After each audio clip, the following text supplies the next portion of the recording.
Bismillahirrahmanirrahim. Assalamualaikum warahmatullahi wabarakatuh. Alhamdulillah, wassalatu wassalamu ala Rasulillah wa ala alihi wa ashabihi wa mawalah. Wa la hawla wa la quwwata illa billah wa asyhadu an la ilaha illallah wahdahu la syarika lah. Wa asyhadu anna Muhammadan abduhu wa rasuluhu alladzi qad ballagha risalah wa adda al-amanah wa nasaha ummah. Allahumma salli alaihi wa ala alihi wa sahbihi wa man tabi'ahum bi ihsanin ila yaumiddin, amma ba'd. Para hadirin rahimani wa rahimakumullah, alhamdulillah kita tentu bersyukur sekali kepada Allah Subhanahu wa taala. Allah kembali mudahkan kita untuk duduk di majelis ilmu. Kita sangat bersyukur sekali karena ini adalah peluang besar untuk kita mendapatkan pahala yang sangat banyak ditinggikan oleh Allah Subhanahu wa taala, juga ya di antara keutamaannya ditinggikan oleh Allah derajatnya, diampuni oleh Allah Subhanahu wa taala dosa-dosa, dinilai sebagai orang yang sedang jihad di jalannya. Ini nikmatnya sangat besar sekali. Sangat besar sekali. Dan inilah ma'asyiral muslimin rahimani wa rahimakumullah yang akan menjadi bekal terbaik kita dalam menjalani kehidupan maupun nanti di akhirat. Setiap hari waktu berjalan, ya, kita rasakan menit ke menit, ya, pekan ke pekan atau hari ke hari, pekan ke pekan, bulan ke bulan. Subhanallah, cepat sekali waktu, menunjukkan bahwa semakin sedikit kita memiliki kesempatan beramal soleh, karena semakin sedikit waktu kita hidup di dunia ini. Oleh karena itu sering sekali saya ingatkan diri saya dan kita semua tentang kematian, tentang akhirat, karena memang kehidupan yang sesungguhnya adalah kehidupan akhirat. Makanya orang-orang yang mereka ketika di dunia tidak memanfaatkan untuk beramal soleh, lalu mereka meninggal dunia, mereka berkata, ya laitani qaddamtu li hayati. Dalam surat apa, Pak? Dalam surat Al-Fajr. Dalam surat Al-Fajr, Allah Subhanahu wa taala menyebutkan perkataan mereka-mereka yang menyesal ketika di akhirat, ya laitani qaddamtu li hayati. Duhai seandainya saya dahulu beramal soleh untuk kehidupan saya ini. Emang di dunia nggak hidup? Hidup kan? Tapi kenapa dia katakan, kenapa saya nggak beramal soleh dahulu untuk kehidupan saya ini? Karena memang kehidupan yang sesungguhnya adalah kehidupan di akhirat. Tidak akan ada mati. Ya, di sana hanya ada surga dan neraka. Oleh karena itu, kita harus selalu ingat bahwa kita akan berpindah alam, ya. Sehingga dengan demikian kita terus beramal saleh, kita semakin berusaha menjaga diri kita dari kemaksiatan, terus berharap kepada Allah agar Allah mudahkan juga untuk beramal saleh. Semoga dengan demikian kita diridhoi oleh Allah Subhanahu wa taala. Amin ya rabbal alamin. Baik hadirin yang dimuliakan oleh Allah, Bapak-bapak sekalian, kita akan lanjutkan pembahasan kita membahas tentang fikih puasa, ya. Alhamdulillah di pertemuan yang lalu sudah kita bahas beberapa poin, dan kita di pertemuan kali ini masuk ke pembahasan mufsidat as-siyam, perusak puasa atau pembatal puasa. Baik hadirin yang dimuliakan oleh Allah, sebelum kita bahas satu persatu, saya ingin sampaikan terlebih dahulu seperti yang pernah saya sampaikan, bahkan mungkin sering saya sampaikan, bahwa mufsidatul ibadah tauqifiyah, pembatal ibadah itu harus ada dalilnya. Pembatal ibadah, apapun bentuk ibadahnya, mau wudu kah, mau sholat kah, mau puasa kah, mau haji kah, ya, apapun pembatal ibadah itu tauqifiyah. Tauqifiyah itu maknanya harus berdasarkan dalil. Kalau kita bahas tentang puasa, berarti kaidahnya mufsidatus shiyam tauqifiyah atau nawaqidus shiyam tauqifiyah. Pembatal puasa itu tauqifiyah. Dan maksud tauqifiyah tadi apa, Pak? Harus berdasarkan dalil. Kenapa? Karena puasa itu ibadah. Puasa itu apa? Ibadah. Dan seluruh yang berkaitan dengan puasa, ya itu harus ada dalilnya. Karena puasa itu ibadah dan ibadah itu harus ada dalilnya, sehingga semua yang berkaitan dengannya harus ada dalilnya. Waktu puasa harus ada dalilnya. Tata cara puasa pun harus ada dalilnya. Rukun, ya terus apa? Syarat-syarat, sunnahnya juga harus ada dalilnya. Pembatal-pembatalnya pun harus ada dalilnya. Kalau ada orang puasa Ramadan di Rojab, ya bukan puasa Ramadan berarti. Ya bukan. Baik. Tata caranya pun seperti itu. Ada orang puasa tata caranya apa? 7 hari 7 malam. Cuman mutih. Itu pun cuman apa? Mutih. 7 hari 7 malam. Ini siapa yang mensyariatkan? Oh ada. Syaitan. Nah iya kalau setan ya. Dan para pembantunya. Ya, kita kan bukan hamba syaitan. Kita adalah hamba Allah Subhanahu wa taala sehingga kita harus mengikuti syariat Allah. Jadi tata cara puasa harus ada dalil. Maka begitu juga pembatal-pembatal puasa harus ada dalilnya. Kenapa harus selalu ada dalilnya, Pak? Karena membahas agama itu sama dengan membahas wahyu. Membahas apa? Wahyu. Dan wahyu itu asalnya gaib, itu kita nggak tahu. Kecuali ya Al-Quran dan hadis. Itulah. Apa yang dicintai oleh Allah? Gaib bukan? Gaib bukan? Perkara gaib bukan? Iya. Jadi ketika kita mengatakan ini dicintai oleh Allah, berarti kita harus datangkan dalil. Kamu dari mana taunya bahwa ini dicintai oleh Allah? Begitu juga ini dimurkai oleh Allah. Dari mana kamu tahu? Harus ada dalilnya. Jadi membahas agama ini harus ada dalilnya, dan pembatal puasa itu bagian dari agama. Supaya orang nggak sembarangan ya menetapkan sesuatu menjadi bagian dari agama padahal tidak demikian. Ini merusak, Pak. Memberatkan orang, ya merusak ibadah orang kalau kita atau kalau berbicara agama tanpa dalil. Contoh nyata saja ya sering kita dapati di saat puasa atau terkait puasa, ada seorang ibu contohnya atau ya ada seorang ibu lah, dia lagi kesal sama anaknya kemudian marah-marah. Kemudian apa? Marah-marah atau nangis lah. Kemudian apa? Nangis. Apa kata orang? Oh nangis, saya batal puasanya. Menjadikan nangis sebagai pembatal puasa. Tapi mana dalilnya? Mana dalilnya? Tidak ada, Pak. Kalau diminum air matanya, iya beda lagi. Itu bukan karena nangisnya. Ya ada orang gitu. Jadi nangis itu membatalkan puasa. Marah-marah juga membatalkan puasa. Dari mana dalilnya? Kalau mengurangi keafdolan puasa, nah itu pun marahnya kenapa? Kalau agama Allah diinjak-injak, agama Allah dihinakan, kita wajib marah. Sekalipun kita lagi puasa. Para sahabat dahulu berperang, pernah Pak, kondisi sedang puasa, Ramadan.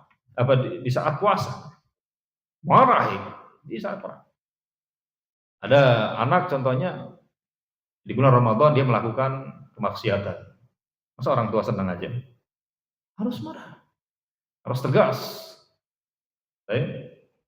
Jadi tidak benar kalau seandainya dikatakan marah itu membatalkan puasa. Banyak orang gara-gara wah udah marah, minum aja sekalian. Karena udah batal. Jadi dia merusak ibadahnya berdasarkan dasar yang tidak benar.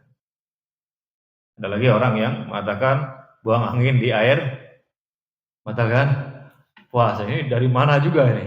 Ya. Dari mana? Ya ini hadirin yang dimuliakan oleh Allah, kita harus ingat ya bahwa pembatal puasa harus ada dalilnya. Baik, kita akan bahas satu persatu. Ya, kemungkinan ya, pertemuan ini satu, karena waktu kita singkat, tidak masalah. Atau sesuai dengan apa yang Allah Subhanahu wa taala mudahkan. Baik hadirin yang dimuliakan oleh Allah, kita langsung bahas ya yang pertama, atau kita mulai dari yang paling merusak secara mutlak, yaitu jima'. Kita bahas dulu ini. Jima'. Yang dimaksud dengan jima' adalah memasukkan ya, kemaluan di farj. Ya di apa? Di farj. Yaitu di ya farj itu kemaluan ya, kemaluan wanita. Jadi kemaluan. Dan Bapak Ibu ya, Bapak-bapak sekalian yang makan oleh Allah, perlu juga diingat jimanya ini mau keluar atau tidak tetap sama saja. Ya, keluar atau tidak tetap sama saja membatalkan puasa. Baik, dalilnya apa? Di antara dalilnya adalah firman Allah Subhanahu wa taala, "Uhilla lakum lailatas shiyam uhilla lakum lailatas shiyam ar-rafathu ila nisaikum. Kunna libasul lakum wa antum libasul lahum. Alimallahu annakum kuntum takhtanuna anfusakum. Fataballahu 'alaikum wa'afa 'ankum. Fal'ana bashiruhunna wabtaghu ma kataballahu lakum."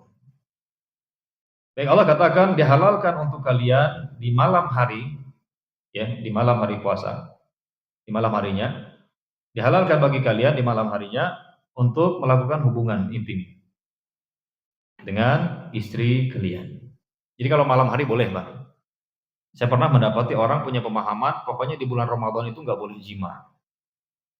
Di bulan Ramadan, dia mau malam mau siang nggak boleh jima. Waduh, Pak.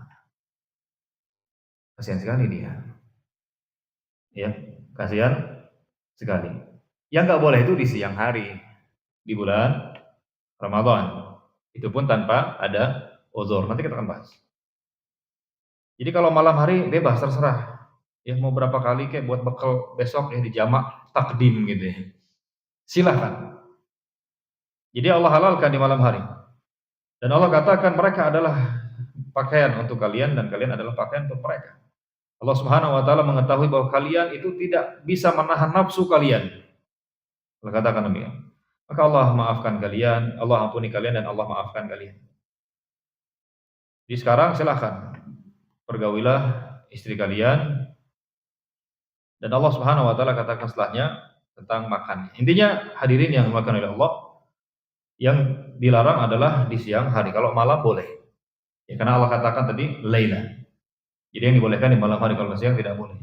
Adapun dalil dari hadis ada yang sangat jelas diriwayatkan oleh Imam Muslim rahimahullah taala di dalam sahihnya. Ada seorang laki-laki, ini seorang sahabat, Rasul sallallahu alaihi wasallam lagi ngumpul Pak dengan sahabat yang lain. Ada laki-laki datang kepada Nabi lalu dia berkata, "Ya Rasulullah, wahai Rasulullah, halaktu, celaka saya." Ciloko ini. Celaka saya wahai Rasulullah. Lalu Rasulullah bertanya, "Ma'ahlak? Apa yang membuatmu celaka?" Rasul tidak tahu perkara gaib, Pak, kecuali yang Allah kasih tahu ya. Rasul aja nggak tahu perkara gaib ya, apalagi yang lainnya. Kecuali Allah kasih tahu, para rasul dikasih tahu bagian. Apa yang membuatmu celaka? Waqa'tu ala ahli wa ana shaim. Saya jatuh di atas keluarga saya. Itu kalau terjemahan perkata ya. Terjemahan luasnya, saya menggauli istri saya padahal saya sedang berpuasa. Padahal saya sedang berpuasa. Lihat Pak, keindahan akhlak Rasul Pak. Ada orang melakukan maksiat di siang hari Ramadan, tapi dia mengakui kesalahan. Dia datang kepada Rasulullah, dia akui bahwa dia salah, bahwa dia akui dia melakukan ya dosa, celaka saya Rasulullah. Lihat Pak, Rasul sallallahu alaihi wasallam adalah orang yang paling hikmah Pak dalam bersikap. Dengan orang yang mengakui salah, dengan orang yang dia takut akan dosa, Masya Allah, di lembut. Tenang aja, Allah Maha Pengampun, ya Allah. Qadarullah, ya Nabi Adam saja salah, gitulah. Seperti itu kita ya. Kalau ada orang yang melakukan kesalahan, dia akui dia salah, dia pengen bertobat, maka seperti itu.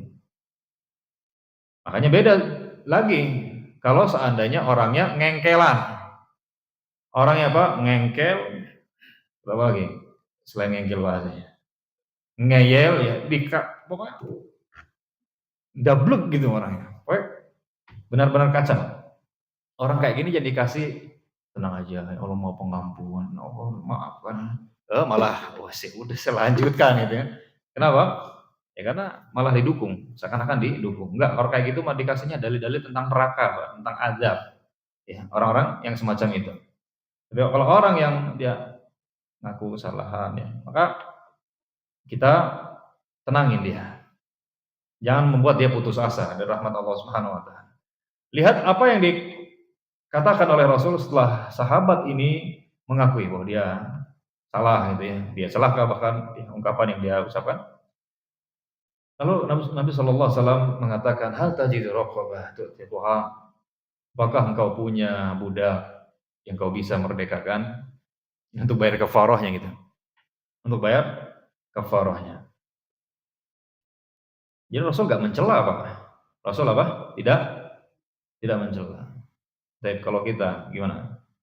Ada orang berandalan banyak malah kita cela. Enggak boleh, Pak. Ini saya ingatkan, Pak. Kalau ada orang bermaksiat, enggak boleh kita cela. Perbuatannya kita enggak suka. Perbuatannya ya. Kita celah perbuatannya, tapi orangnya, Pak. Kita harus apa? Sayangi dia, doakan kebaikan untuk dia.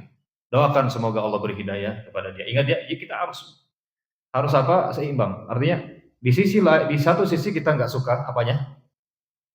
Perbuatannya. Ya karena itu maksiat, perbuatannya kan nggak boleh. Tapi di sisi lain ini muslim, ya ini ya hamba Allah Subhanahu wa taala. Kita doakan semoga dia dapat hidayah, semoga Allah ampuni dia. Jangan sampai kita mencela. Jangan sudah ahli neraka ya. Kamu gitu. Enggak gitu. Enggak boleh, Pak. Bahaya malah. Ya, bahaya malahan Bapak-bapak sekalian. Kalau kita melihat ada orang melakukan maksiat terus kita celah, bukan kita nasihatin, bukan kita doain gitu ya. Maka apa? Ada hadis di mana Nabi sallallahu alaihi wasallam bersabda, "La tudhhiri syamatata li akhik." Kata Nabi sallallahu alaihi wasallam, janganlah engkau merasa senang dengan dosa yang dilakukan oleh saudaramu. Kenapa? Karena bisa jadi Allah Subhanahu wa taala akan mengujimu dengan dosa itu. Dan Allah akan mengampuni saudaramu tadi. Jadi bisa jadi nanti kita malah jatuh kepada dosa tersebut.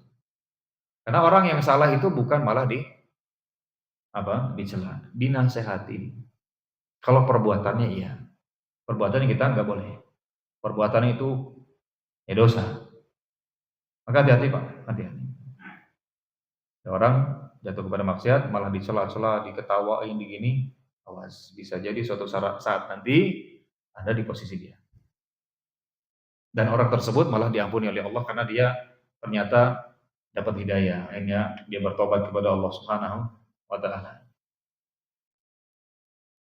Baik. Ingat ya, jadi bedakan antara perbuatannya dengan orangnya. Baik, lalu orang tadi berkata, enggak ya Rasul, enggak punya budak, ini orang kere ini, orang fakir. Oke, fahal tastati'u an tasuma syahraini mutatabi'ain?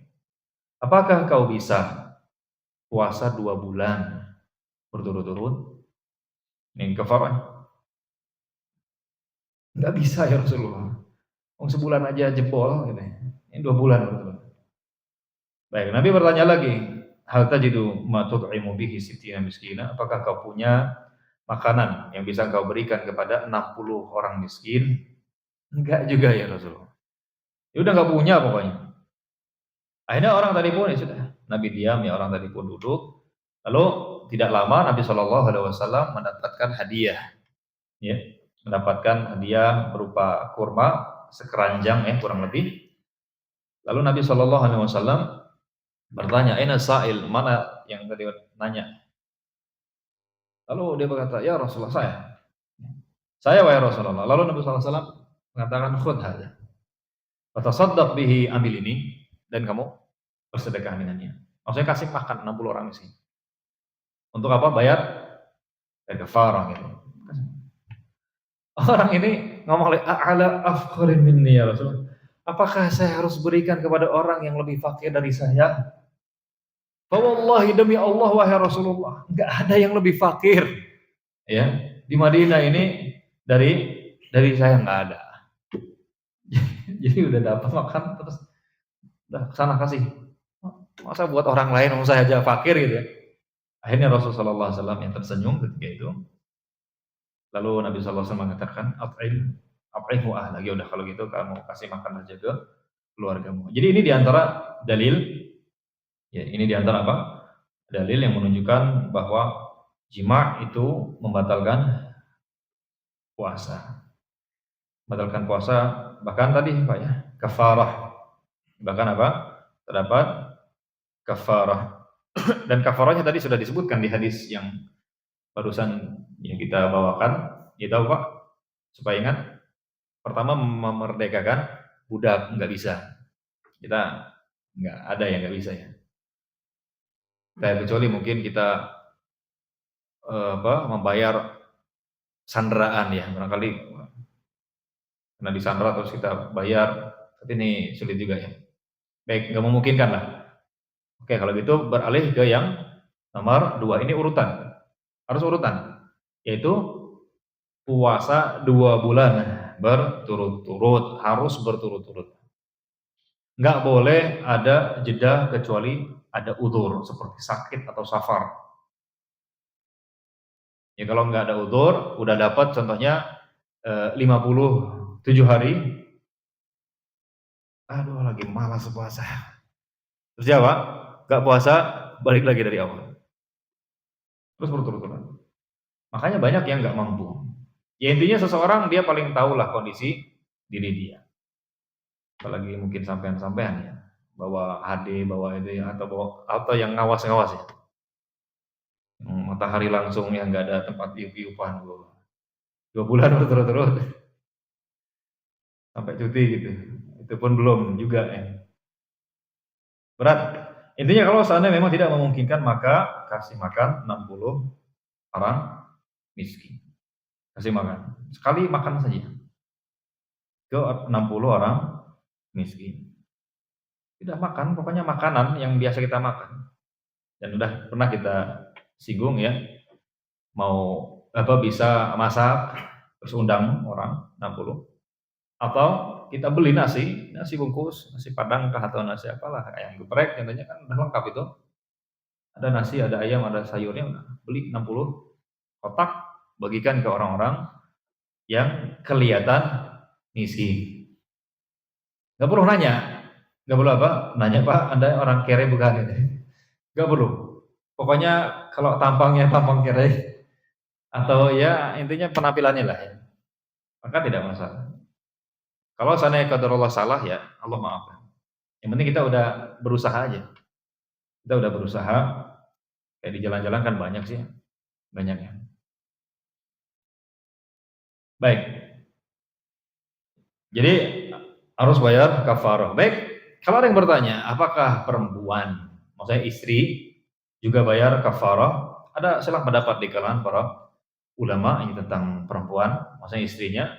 Yang sahih Bapak-bapak sekalian yang dimuliakan oleh Allah, iya. Iya.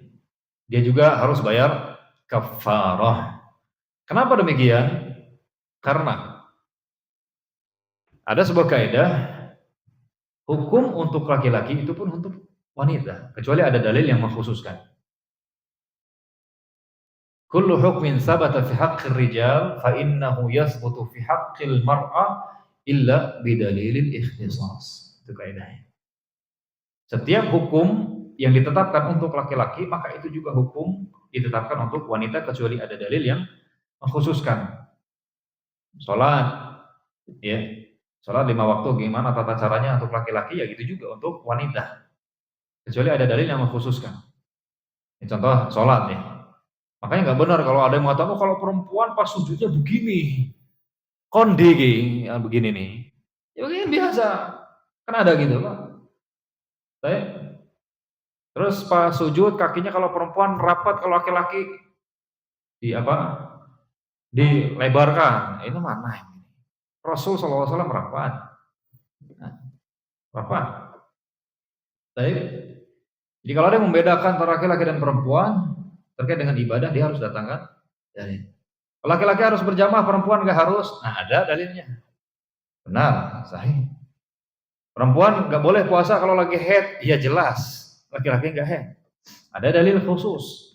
Ya. Jadi hukum asalnya syariat itu umum untuk laki-laki dan juga untuk perempuan. Kecuali ada dalil yang mengkhususkan. Jadi wanita hadirin yang dimuliakan oleh Allah pun harus bayar kafarah. Karena tadi ya sudah kita sebutkan alasannya beberapa dan juga alasan lainnya. Saya tanya Pak, sebabnya apa? Sebabnya apa tadi harus bayar kafarah? Jima di siang hari di bulan Ramadan. Terjadi nggak di wanita ini? Sama, sang jima ini juga jima gitu. Ya, sama.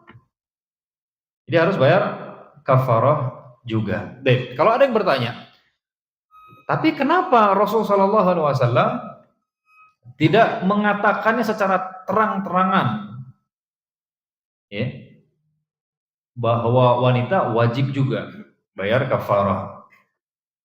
Jawabannya karena di hadis tadi yang bertanya siapa? Laki-laki yang bertanya, ya. Yang bertanya maksudnya yang datang kepada Nabi bertanya laki-laki. Dan kebiasaan Nabi, Pak, beliau akan menjawab orang yang bertanya. Dan beliau tidak mencari-cari orang yang menjadi apa? Pasangan gitu ya. Enggak, menjadi pasangannya. Kayak apa? Ma'iz. Atau Ma'iz, Pak. Dan salah seorang sahabat dia melakukan zina. Terus datang kepada Rasulullah, "Ya Rasulullah, saya zina." Jangan-jangan kamu cuma megang-megang aja, ya. Jangan-jangan kamu cuma cium gitu ya. Enggak ya Rasulullah, saya zina beneran. Barangkali kamu lagi gila itu, stres gitu. Itu bahasa kitanya. Afika junun, apakah engkau lagi gila, lagi stres? Enggak ya Rasulullah. Terus Rasul nyuruh sahabat coba cium ini mulutnya, barangkali lagi mabok dia. Enggak juga. Akhirnya ya sudah, dia pengen dirajam ya. Rasul enggak bertanya, siapa perempuannya? Rajam juga dia. Enggak ada. Begitu juga kaum dia, wanita yang datang kepada Nabi Shallallahu Alaihi Wasallam. Dia berzina, ya Rasulullah, ini hubla minaz zina, ya Rasulullah, saya hamil karena zina, fatahhirni, sucikan saya. Ya, kemudian disuruh pulang sama Rasulullah sana sampai melahirkan. Terus datang lagi, udah lahiran, datang lagi, ya Rasulullah, saya udah melahirkan. Datang lagi sampai mensapi. Akhirnya karena dia datang lagi, anaknya udah disafe gitu ya, udah bisa makan sendiri, lalu akhirnya dah dirajam. Rasul tidak bertanya-tanya, siapa laki-laki yang ini sama? Enggak, kayak gitu. Itu kebiasaan Rasul Shallallahu Alaihi Wasallam. Baik, jadi demikian pula di sini. Yang bertanya atau yang datang laki-laki udah. Tapi secara hukum, ya secara hukum apa harus? Kecuali dipaksa perempuannya, istrinya. Kecuali apa? Dipaksa. Diikat mungkin. Oh, jangan mas, dia diikat sama suaminya barangkali ya. Suaminya agak nggak beres gitu ya. Dipaksa padahal dia nggak mau, saya puasa. Ya udah, gimana lagi? Kalau seperti itu, karena orang yang dipaksa itu dia ghairu mukallaf ya, tidak mukallaf. Sehingga tidak batal puasanya untuk yang perempuannya dan tidak ada kafarah baginya, tidak ada dosa juga. Karena dia dipaksa. Baik, kalau ada yang bertanya, Bapak-bapak sekalian, apa hukum kalau seandainya keluar tanpa jima? Ya karena bercumbu seandainya. Kenapa? Bercumbu kemudian apa? Keluar.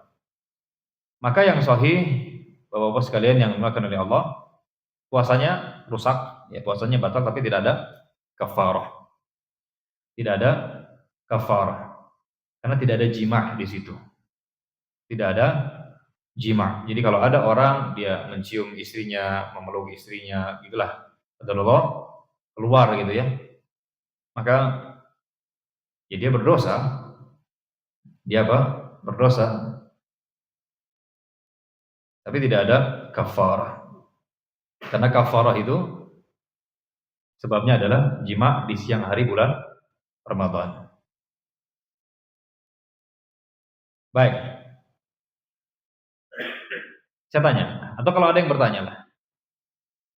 Kalau jimanya kan di siang hari ya, di siang hari pas puasa qadha. Pas puasa qadha. Apakah harus bayar kafarah juga? Jawabannya tidak. Jadi kalau ada orang dia qadha ya di Syawal contohnya, qadarullah suaminya ya maksa gitu ya. Baik, maka kita katakan tidak ada kafarah, tapi dia berdosa karena dia merusak ibadah. Jadi ibadah wajib itu tidak boleh dibatalkan kecuali ada uzur syar'i. Dan ini bukan uzur syar'i. Jadi harus diselesaikan. Jadi intinya kafarah itu adanya untuk jima di siang hari bulan Ramadan. Jima di siang hari bulan Ramadan. Jadi kalau jima di siang hari bukan bulan Ramadan, maka tidak boleh. Ini puasa qadha ya tadinya. Puasa qadha. Baik, kalau ada orang jima di saat safar, Pak. Di saat safar, maka jawabannya boleh tidak masalah. Boleh tidak masalah. Seseorang mungkin dia puasa awalnya, kemudian safar ya bersama istrinya, karena memang ada hajat, maka tidak masalah. Maka tidak masalah. Dia mau batalkan dengan minum, kah, makan, atau dengan jima, boleh saja. Tidak masalah. Baik. Kemudian hadirin yang dimuliakan oleh Allah, kalau ada orang dia jimanya di siang hari pas puasa sunnah. Ini kan puasa qadha, ini puasa sunnah. Kita bahas aja sekali. Maka perlu diingat bahwa orang yang melakukan amalan sunnah itu pemimpin bagi dirinya sendiri. Artinya bebas. Dia mau lanjutkan puasanya silakan, mau batalkan puasanya juga silakan. Kalau puasa sunnah. Jadi kata Nabi, al-mutatawwi'u amiru nafsi. Orang yang melakukan amalan sunnah itu, ya dia pemimpin bagi dirinya sendiri. Dia mau lanjutin, bagus ya. Enggak lanjutin juga, ya enggak ada masalah. Bapak contohnya lagi sholat sunnah, Allahu Akbar. Sholat sunnah udah Al-Fatihah, tapi pikiran buyang banget gitu ya. Pusing, lagi pokoknya enggak semangat jadinya. Enggak khusyuk lah contohnya ya. Intinya ada gangguan, enggak jadilah, udah batalin aja. Ya boleh aja, enggak masalah. Maksudnya enggak ada dosa. Enggak ada apa? Enggak ada dosa. Tapi kalau dia lanjutin, dia berusaha lawan, ya itu lebih bagus. Itu juga puasa. Puasa sunnah, ya hari Senin contohnya, pas di jam 10 ada kawan ngundang, makan. Pas kebetulan yang yang ngundang ini ngajak makan di tempat favorit gitu ya. Ya udah, nggak masalah. Begitu juga ini ya, mau batal dengan jima juga nggak masalah. Intinya nggak ada dosa. Nggak ada dosa. Baik, kalau ada yang bertanya, gimana kalau lupa? Pak, jima lupa. Mungkin di awal-awal ya barangkali ya, kayak makan minum kan di awal-awal biasanya suka lupa. Ya gitu juga jima. Kalau seandainya memang lupa, jadi pas ingat langsung berhenti. Langsung apa? Langsung berhenti. Kalau memang betul-betul lupa. Intinya Allah tahu lah. Anak nggak bisa, kita nggak bisa mempermainkan Allah. Ya Allah saya lupa, padahal nggak lupa. Allah tahu Pak. Allah tahu. Ya.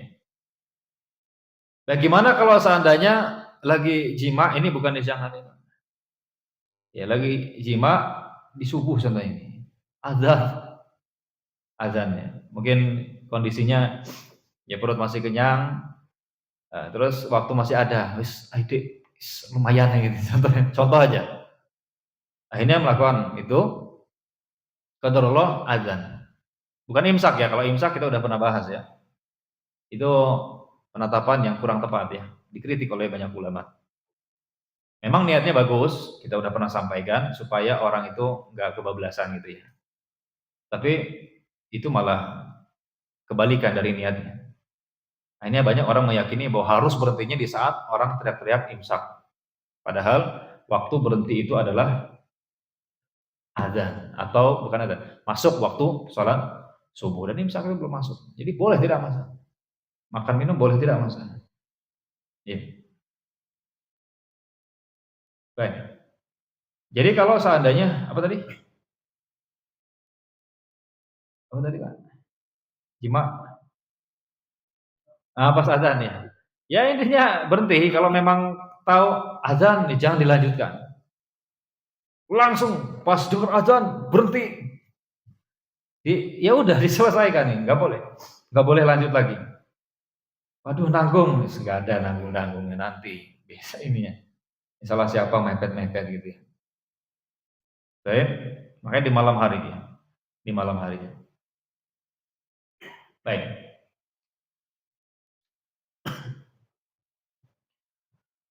Jadi itu hadirin yang dimuliakan oleh Allah terkait dengan jima ya, waktu kita sudah habis. Insyaallah kita akan lanjutkan di sesi berikutnya untuk pembatal puasa yang lainnya. Wallahu a'lam bishawab. Wassallallahu ala nabiyina Muhammad wa ala alihi wa sahbihi wa baraka wa sallam. Akhiru da'wana alhamdulillahi rabbil alamin. Assalamualaikum warahmatullahi wabarakatuh.